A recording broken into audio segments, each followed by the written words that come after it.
This episode of Geared Up is brought to you by National Car Rental. Take control of your travel experience with National Car Rental's Emerald Club. Visit nationalcar.com to find out more.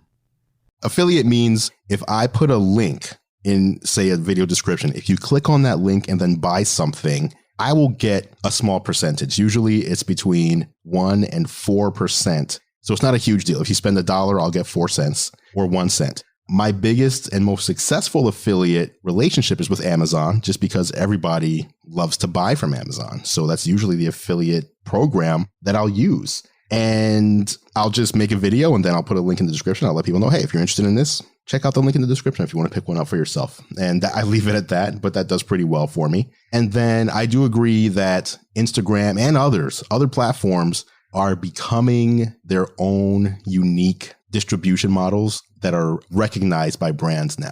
So you'll see hashtag ad on an Instagram post or on a tweet or even on a Facebook post. TikTok is coming up huge now as well. Yep. And this is why I've said for years that if you are an influencer or you want to become one, and when I say influencer, I mean if you want to do content creation for a living, that's basically what I mean. Not that you're just influencing people to buy stuff. But if you want to make content for a living, you really should focus on diversifying your content. Welcome to Geared Up, brought to you by National Car Rental. I'm Andrew Edwards. I am Jon Rettinger. Geared Up is your weekly look at the world of consumer electronics, gadgets, and gaming sometimes. And Jon, this week is an interesting week in the world of gadgets in particular. It is a exciting week and a interesting week and perhaps a paradigm shifting week. Ooh, there you go. That's a nice tease.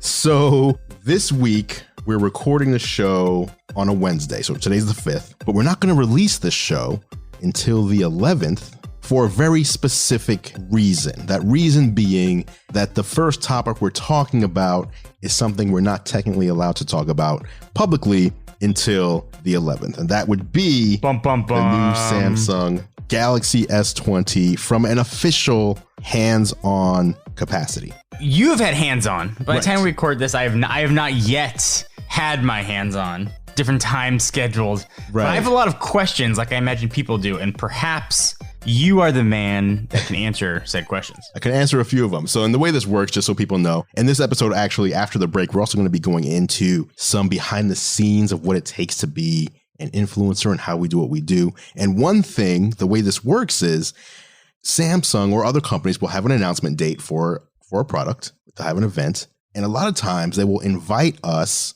out to see these products prior so that we're able to form some impressions and also, more importantly, put our thoughts and videos, articles, podcasts, whatever it is that you do, put that stuff together and have it ready for the day that these announcements take place. Yes. So I went to New York to get my hands on, and you're going to be going to the San Francisco hands-on portion, which is going to happen tomorrow. Correct. That's how all these news outlets and YouTubers get these professional videos. You know, the second a product gets announced, it's not like we're producing those videos the day of. Be impossible. Yeah. So speaking of the Galaxy S20, I did meet with them yesterday. I did get hands on the S20, the S20 Plus, and the S20 Ultra. Really nice series of phones, like hardware wise, just really nice. The Ultra, which is a 6.9-inch display phone.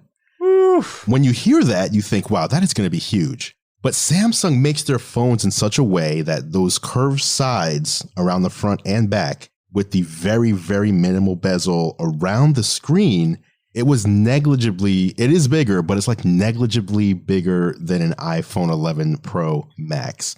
So that was my main fear. How did it feel versus the Note 10 Plus? So that was a phone that I'd come from before, and that's what, a 5.8-inch screen, I believe. So that's already pretty big. Yeah. How does this compare? I feel like it felt really nice. Now, I didn't hold those two like next to each other at the same time for a comparison. But what I will say is that the second I picked up and held the S20 Ultra, I was relieved. Like that was my first feeling, was like, oh, good. Like it isn't this behemoth that you might have been thinking it would be. And again, it is a big phone. It's a 6.9-inch phone, but yeah, they made it in such a way that it's comfortable in the hand. And that's really what matters. I mean, listen, that is absolutely what matters. But so I want to talk about the Ultra more, but there are other phones, that got announced and shown, right? S20 and S20 Plus, correct. So what's your summation? The Ultra is probably, reserved for folks that the highest of the high end. Right. So what about the S20 for everybody else? The S20 is interesting. 4,000 milliamp hour battery. Very nice. I like the sound of that. 6.2 inch display. So pretty large display. Yeah. 120 hertz display across the line. You have to enable it though. It's 60 hertz by default. 60? So if you want to take a little, 60 by default? 60 hertz by default. Yeah. By default, just a 60 hertz display. Okay. But if you want to take that little battery, and again, these batteries this year across the board are bigger. So it is an impact on battery life, but you have a bigger battery anyway. You can enable the 120 hertz. How did it look? It looks good. So the caveat with that one is a couple of things. Okay. It does 3x optical zoom on the S20 and S20 Plus instead of the 10x optical zoom that the Ultra does. And then it does 30x digital zoom where the Ultra can do 100x digital zoom. Okay. So that's one difference between, where you go to Ultra versus the others. There's a lot of things that it does do, though. It does 8K video recording at 24 frames per second. Snapdragon 865, baby. That's right. You can take any still from an 8K video and turn it into a 33 megapixel photo. Any still from the video, just right on the device. It has this really cool mode across the board, all three. This is what impressed me actually most, I think. They have this mode called single take mode for the camera. And what this is you point at whatever it is you want to take a photo of. But let's say it's a pet or a toddler or something that's not like just still and posing for a picture, even though it does work with stills too. Okay. You hit the shutter. For 10 seconds, it's recording. It's using all the cameras. Okay. It's taking, and basically what you're supposed to do is during that 10 seconds, don't stay still. Kind of move it around as if you're getting different angles of a photo. Okay. When you're done, what this thing is doing is it's trying to take the best photo. It's trying to take a good ultra wide. It's trying to take a good live focus. It's trying to take a good AI filter photo, a smart crop, and it's trying to do a forward, backward, boomerang video, a fast forward video, and an original video. Whoa! Now, depending on the scene, quite a party happening. Right. Now, depending on the scene, your minimum result of this is going to be you get 2 videos, and your maximum result is going to be you're going to get 10 photos and 4 videos. So it just depends on what's happening. Is this going to take up like 500 megabytes of storage per time you use it? Now it's that they didn't go into, but imagine if you're holding, like this works on the rear camera and the front camera. So imagine either someone's holding a baby or you're holding a baby and you want to take a selfie, but they're moving around or your dog's moving around, but you want to get they're in the middle of something. So you want to capture the action. They had the demo area was they had like a professional juggler that was doing the juggling with bowling pins. So kind of like a clown throwing his hat up, throwing the pins. And so you point this at him, you go into single take mode and you end up with a whole bunch of different pictures. You just kind of move around as he's doing it. You get all these different shots. Not all of them are amazing, but maybe it takes 7 or 8 different shots and you have 5 really good ones that you wouldn't have captured yourself because you wouldn't have been able to say, okay, let me go into ultra wide and get a picture. Now let me switch over to live focus. Like you have to switch between modes. With this one, it does it all automatically. So this is again across the board and it was really cool. All right, I am intrigued. You should be. I'm intrigued, but I want to back up to the display a little bit. So how do these displays look, especially a 60 hertz display when everything is, especially in that flagship category, is by default 90 plus? Well, first of all, one caveat would be I use an iPhone as my main device, iPhone 11 Pro Max. That is a 60 hertz display. So I'm used to a 60 hertz OLED display. When you switch it over to 120, it's very obvious. It's very noticeable. It is smooth. I mean, you can just tell. Now, one thing I will say, and I don't know if it's just me, but there's those things where you get something new and there's a new feature that you really like. And then within 2 weeks, it's just like, okay, it just becomes normal. I feel like that's how the 120 hertz is going to be. It's going to go from being something that's amazing where you notice how good it is for the first week or two. And then your brain is going to switch to where 120 hertz just becomes normal.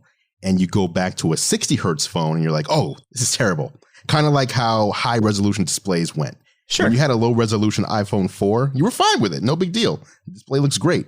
Or iPhone 3GS rather. But once you went to Retina display on a 4, all of a sudden the 3GS looked like crap. That's a fair story. Yeah. And I think the analogy to HDTVs is probably pretty accurate. But what I will say, at least without having seen it yet, is it disappointing that it's not at 90 hertz by default on any resolution and then can go up to 120 if you choose to?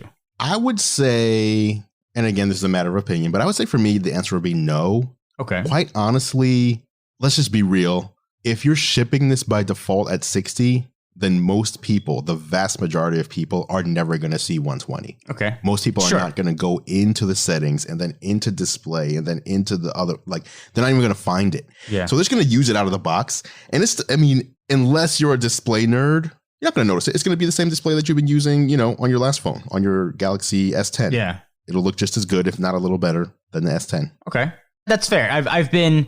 I came from the Note 10 Plus and I just switched over to the Pixel 4 XL, which does have the 90 hertz display. And I will say I notice it right now, but I'm only a few days in. So I'm very curious to see what the 120 hertz is going to look like on a Samsung panel, which are always, you know, generally very good. They're very good. Now, one other thing, though, the touch sensor is 240 hertz, regardless of if you're in 120 hertz or 60 hertz. Wait, what is the touch sensor? What is it? What does that mean, the touch sensor? So, for example, now this isn't a Note phone, but just using this, it'll be an easier example. If this was a Galaxy Note, when you were using the stylus, it would refresh as you're drawing 240 times per second. So smoother touch. So if you scroll on a website, your finger is going to be tracked 240 times per second on the touch panel, giving you smoother scrolling, for example.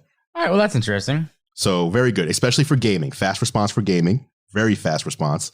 All phones, all three of these phones support 5G. So there's not a S20 and then S20 5G separately. So that's huge. All three. Okay. All three are 5G phones. Because the rumor was there were going to be separate 5G phones. Right. And is it 5G millimeter wave, 5G subs? Is it all 5G for whatever carrier? The way they've done this is sub-6 and millimeter wave for the S20 Plus and Ultra. If you go just S20, then it's just sub-6.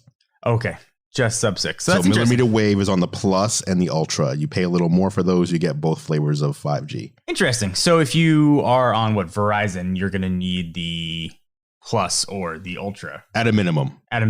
Well, doesn't Verizon have both deployed or do they not? Verizon, I believe, has both. Okay, so then no matter which one you get on Verizon, you'll be fine. If you're on T-Mobile is doing sub-6 right now nationwide. You're still fine. You get sub-6 on all three. It's just millimeter wave specifically for the S20 Plus and the Ultra. One other thing that you will probably be happy about is native built-in Google Duo on the device. So in the phone dialer and in the contacts app, Interesting. Google Duo is just built in right there. So you don't have to go into the Duo app. It's funny that Samsung did that before Google. Right. That's true. Also funny is that only on Samsung Galaxy phones, Google Duo in full HD video for video chat. Interesting. So I know you're a Duo guy nowadays. I am a Duo guy. So you've got it built right in. I like it. I'm excited to see these tomorrow, to get my hands on them and to check them out. I'm going to be switching to one of the S20 line. Now that I've heard that, probably the Plus or the Ultra. But I'm stoked for it. You know, living in that Android world now, I can... Don't act like it's going to be the Plus. Just be honest. What's up? Don't act like it's going to be the Plus. We'll see. I'm open to it. You know, we'll see. It's going to be the Ultra. We'll see what Samsung sends. But being in the Android world now, I'm loving that I can switch phones whenever I want to. Yes. Pricing real quick. A little bit of sticker shock here. S20, $999.99. S20 Plus, $1199.99. And the Ultra, $1399.99. Ouch. So your entry level for the S20 is the $1,000 price point. Yeah. I remember a couple years ago when Apple's high end was $1,000 and they gave you an option of a $699 phone at the lower end and people were still mad. Now we're seeing it at the low end, $1,000.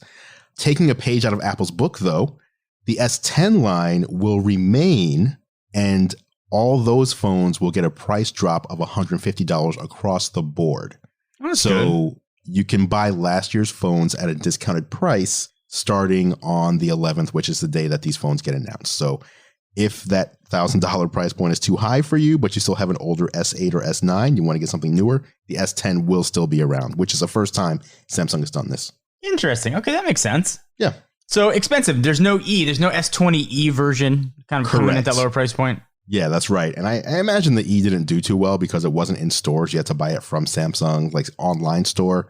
And you didn't, I mean, I don't think I've ever seen one out in the wild other than like other content creators who are reviewing one. Interesting. All right, so S20. I'm pumped to see it. S20. Do we get any cool colors? Is there an aura glow or something wacky here? Here's what we get. S20, you get cosmic gray, cloud blue, and cloud pink. All right. And then S20 Plus, you get the gray and the blue along with a cosmic black. And then on the Ultra, you get just gray or black. So the higher end you get, the more boring the colors become.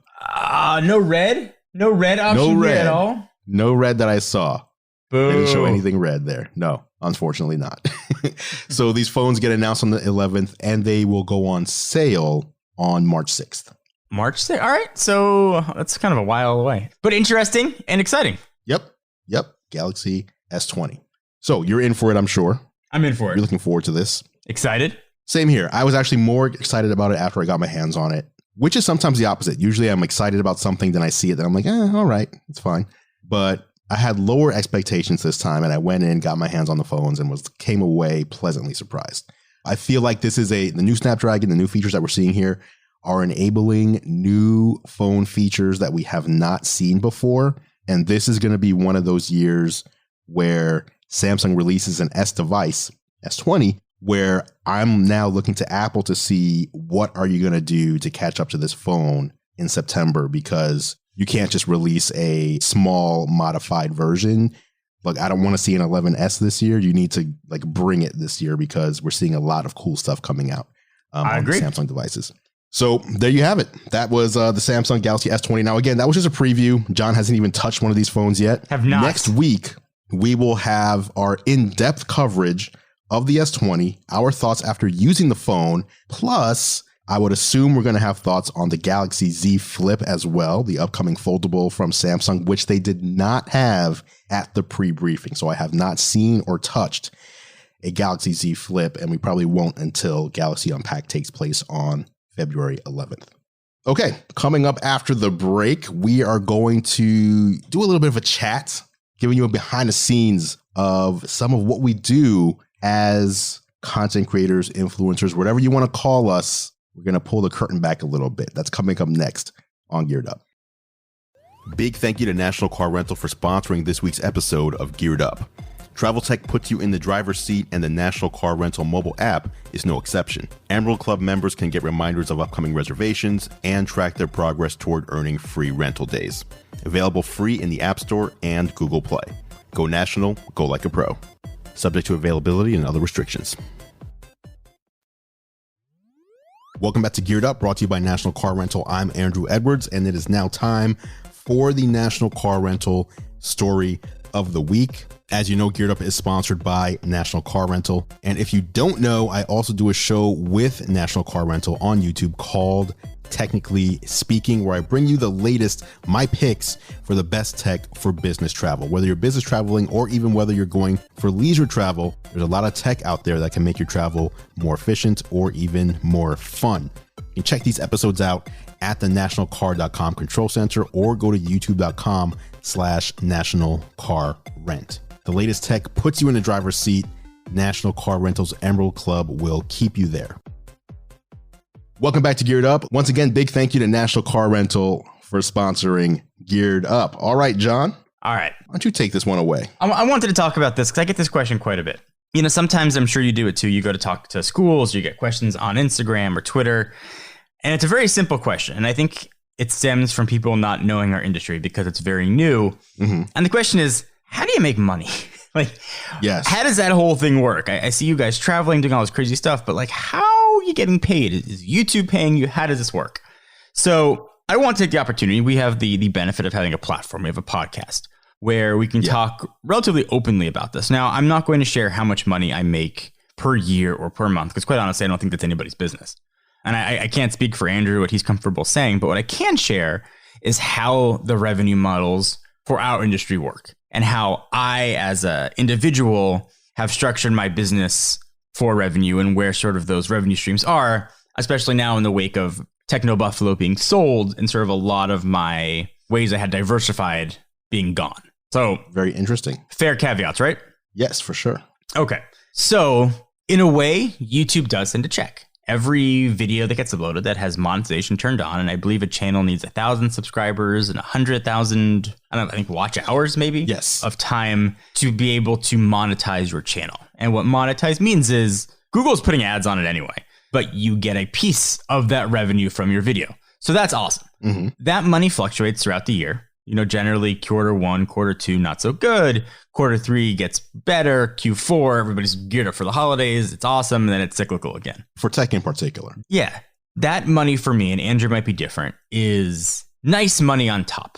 That is such a small piece of my whole revenue pie that I don't put much stake in the AdSense revenue. When the checks are big, it's nice, but it's nothing that I really ever count on or rely on.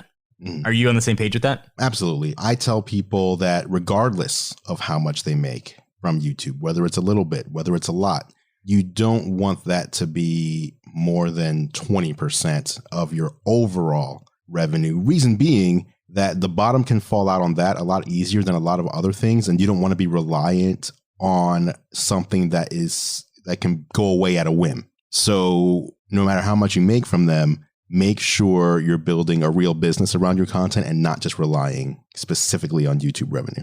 Very true. So now that Techno Buffalo has been sold, the majority of my money comes from sponsorships inside or around the videos. Okay. And I know Andrew's more diversified than I am, but for me, there are two main avenues for revenue. One is called an integration. And you've probably seen those in videos. A portion of this video is brought to you by whatever. And then inside of every video you're making, there's 30 seconds to a minute, 2 minutes, whatever it might be, of another brand. Mm-hmm. So that is where a lot of our revenue comes from. And ideally, I would like to have an integration in 80% of all my videos. Now, it doesn't always pan out that way. Those integrations, I think, are an accepted means of advertising on the YouTube space. The audience, as long as they're done respectfully, and honestly, I think the audience tends to tolerate those relatively well. Yeah. The other way that YouTube is sort of being used for revenue is from a sponsored video. And a sponsored video is where the entire topic of the video is from a paid brand. Yes. And I put out a video a while ago on things I will and will not do for a paid brand. I'll never do a sponsored video that's a review, for example. But that's a whole topic on a video. So CES, for example, we did a video from Hyundai's Mobis, their autonomous division. That was a dedicated video just for a sponsor. Traditionally, the audience doesn't always respond as well to that, meaning they don't generally watch it as much. I think as long as they're done infrequently, there's a huge amount of tolerance, though, for those type of ads. And certainly the sponsored videos themselves charge a higher premium. I like to do at most 2 a month, so it's not every single video. That's an example of where I kind of learned my lesson from making some mistakes in previous years. And your video output for you in particular is how many videos per month? Right now, so post Techno Buffalo sale, when I had Techno Buffalo, we were doing 4 videos a week. It was crazy. It was too much.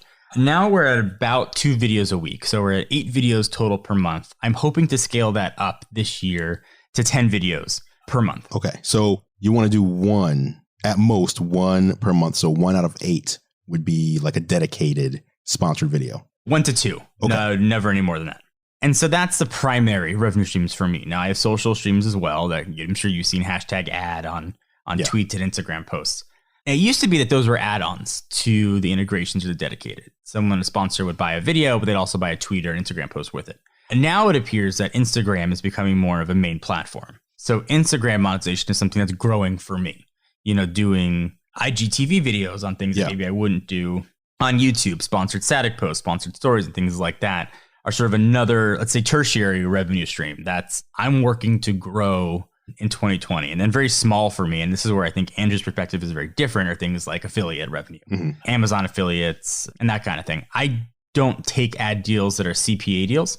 So that means cost per action. So I'm not taking deals where I'm getting paid by having people sign up. I only take deals based on guaranteed dollars. And that's mitigated risk for me. A lot of people do it differently. Andrew, you might do it differently. You know, you may take those CPA deals. No, I do not.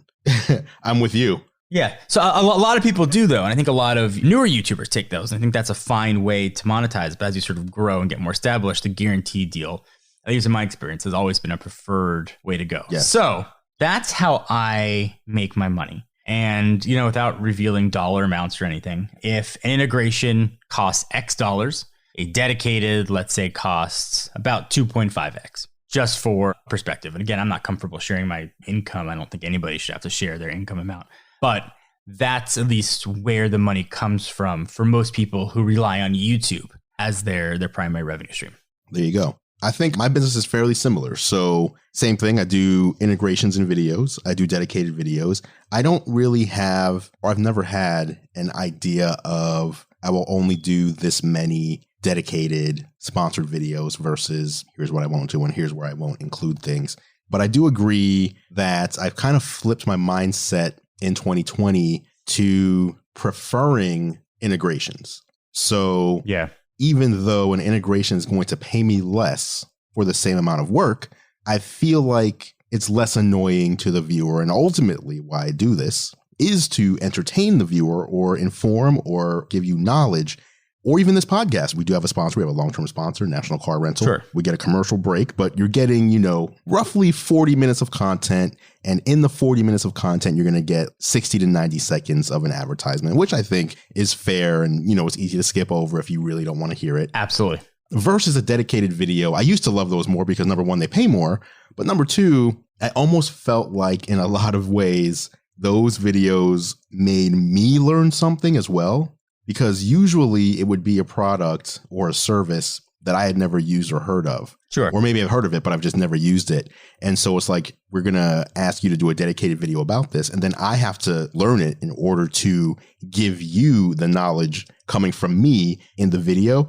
And so it felt like it was something more fun than an integration where it's usually something where it's like, okay, I already know this, but let me put a video together about this so that I can include this integrated sponsor. But ultimately, I want my videos to be, like I said, entertaining or at least informing without being annoying. Yeah. And there is definitely a fine line between those when you're trying to, obviously these videos take time. I don't have a crew like you do. You have a crew, which means when you put out a video, a finished product, you had a sponsor, but you also have to pay people. You have staff that need to get paid from this work. So if I am expecting to watch your 4 to 8 videos that you put out in a month, there should also be an expectation that if I like these videos so much and I'm getting so much out of them, that I can't complain that you're getting paid to do this stuff. Yeah, absolutely. And I think there was a shift there over the past maybe year and a half to where the audience started to understand this. Because I definitely do remember a couple of years ago, at any point, if you had an advertiser, people would complain. Oh, that was nonstop. And I made a lot of mistakes during those years. I sort of learned. But no, you are absolutely correct. There's also the opposite, where there's a point now where if you say anything nice about anyone on any platform, even on Twitter, hey, I just tried out my AirPods Pro. They sound pretty good. You get 20 responses immediately. You're paid by Apple. Apple paid you. Like, you can't say anything nice, because then on the next breath, you can say, oh, I just got this new Samsung device and I'm checking it out. And you know what? The display is really nice. You're paid by Samsung.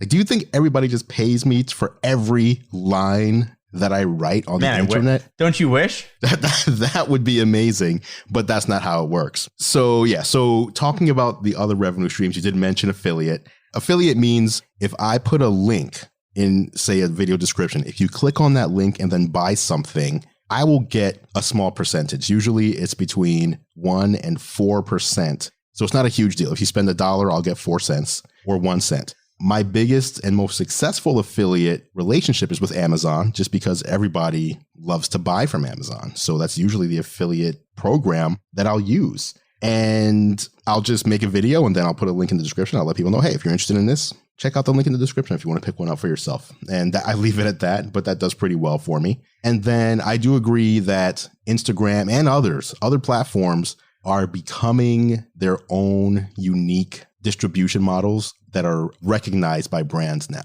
So you'll see hashtag ad on an Instagram post or on a tweet or even on a Facebook post.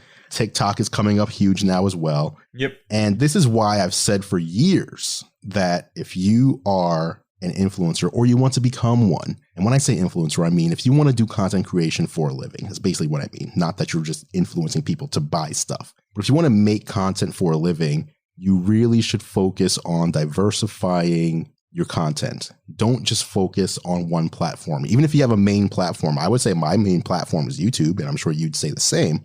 But that doesn't mean that we ignore other platforms, because there are opportunities elsewhere that shouldn't be ignored. And there's also the law of diminishing returns, that putting all your time and energy into YouTube versus, chopping 5 hours off of that and taking that 5 hours and putting it towards Instagram or something else, that could actually be much more lucrative for you than just putting all your energy into chasing YouTube subscribers. Yeah, I think you hit the nail on the head. Subscriber numbers is a vanity number at this point. It means very little. Almost 85% of all YouTube views come from the home feed. Yes. Not from subscriptions anymore. So if you're chasing subscription numbers, you're chasing the wrong metric. Chase dollars. Yeah, could not agree more. And when I say that, I don't mean exploit your audience for dollars. But when I say chase dollars, what I'm saying is, this is what I tell people. Don't build a YouTube channel, build a business. Think about, how do I build a successful, profitable business, of which YouTube is a part of it? But the main way to look at it is, I'm running a business. How do I make my business successful and profitable? Yeah. And usually there's no business out there, except for YouTube itself, maybe, that would say YouTube subscribers. That's how I make my business successful. YouTube subscribers. It's just not a thing. No, and this is a question that we get quite a bit, and I wanted to answer it. I'm sure there'll be questions that might come in. So if you have questions you want to know more, we can sort of, maybe a small segment every podcast, every other podcast, kind of break this down a little bit more. Yeah. The industry is very mystifying for people who aren't in it. And I think we take for granted how it works. But I know it's very interesting for folks that aren't sort of inside of doing what we do. So as honest as we can be, we'll answer those questions for you. Absolutely. So yeah, any questions you have, tweet them to us, comment them to us, just let us know. And we'll address them next week or going forward as they come in. But John, you need to get out of here, because you need to get ready to hop on a plane. I need to go see these phones, man. You hyped them up. I want to see my next phone. What's going to be in my pocket in March, or hopefully earlier. Yes. So you'll be doing that tomorrow. I'm excited to see what your thoughts are. We'll be talking about that next week. And of course, Samsung's Unpacked is on the 11th, which coincidentally, this show is going out on the 11th. So it's today for you. So if you're curious about them, check both John and I out on YouTube. We are both going to have new content about this stuff. Lots of content waiting for you to watch. Correct. But that's it for this week. And that is it for this edition of Geared Up. Thank you so much for listening. Of course, you can catch John and I on YouTube. I'm at youtube.com/gearlive, and John is at youtube.com/John4Lakers. Feel free to head over and subscribe to our channels to stay up to date on all the latest tech. Speaking of subscribing, you can subscribe to Geared Up in your favorite podcast app if you haven't done so already. Just search Geared Up, that's 2 words, not one, in Apple Podcasts, Spotify, Pocket Casts, Overcast, or really wherever you choose to listen. If you like what we do, please consider leaving us a rating and review. It really helps other people find the show. Geared Up is a Gear Live podcast, and you can see more from us at gearlive.com. Thank you so much for listening. For John Rettinger, I'm Andrew Edwards, and we'll catch you in the next episode.